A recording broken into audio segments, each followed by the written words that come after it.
Hi, I'm Congressman Richard Neal, representing Massachusetts' 1st Congressional District and the ranking member of the House Ways and Means Committee.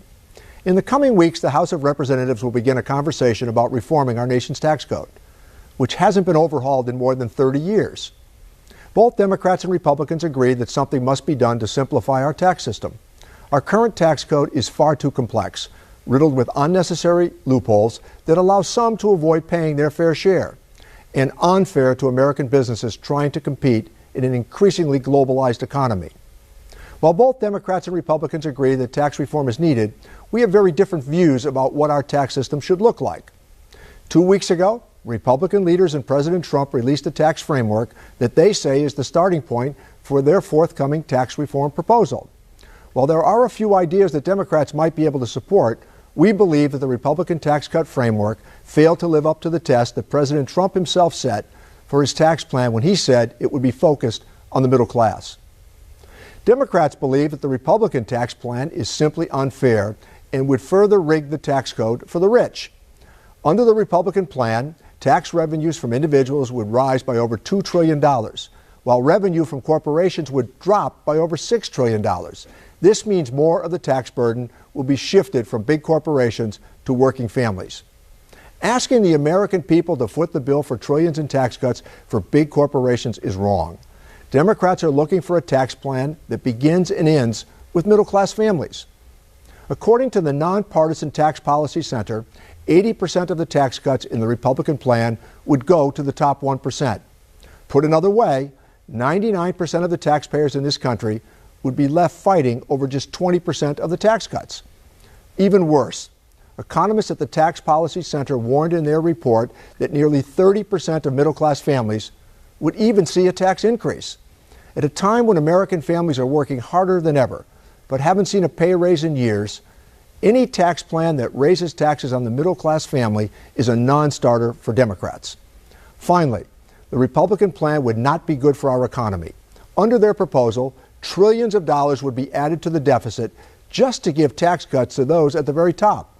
In 2001 and 2003, Congress passed trillions of dollars in unpaid-for tax cuts that disproportionately benefited the richest families in this country. President Bush told the American people those tax cuts for the rich would pay for themselves. That didn't happen.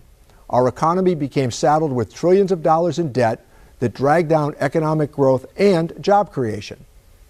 Democrats believe there's a better way. We believe that the American people deserve a tax code founded on fairness, one that rewards hardworking, middle-class families, small businesses, and innovators, while ensuring that no one, no matter how well-connected or wealthy they are, can avoid paying their fair share. We believe America is long overdue for real tax reform that provides help to middle-class families and those aspiring to reach the middle class. This means a tax code that creates jobs, boosts wages, and gives hard-working families the tax cut that will help them get ahead.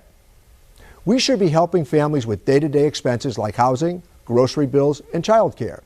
And we should be supporting those trying to live the American dream by helping families to buy their first home, send their kids to college, and care for aging parents with dignity.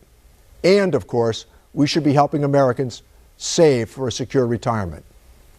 For tax reform to be effective, it must provide certainty for families and businesses alike. And the best way to provide certainty is for tax reform to be permanent, rather than temporary. History has shown that the best way to ensure that tax policy remains permanent is for it to be bipartisan. From the beginning, we have told our Republican colleagues we were ready to sit down and discuss ways to build a pro-growth tax code that was middle out, one that rewarded hard work and helped families get ahead. That isn't the path our Republican friends have taken, but it's not too late. Democrats believe we can do better than a plan that provides 80% of the tax cuts to the top 1% and sticks our grandchildren with trillions in debt. That's not a middle-class plan, and we're ready to work with Republicans to build one that is. Thank you.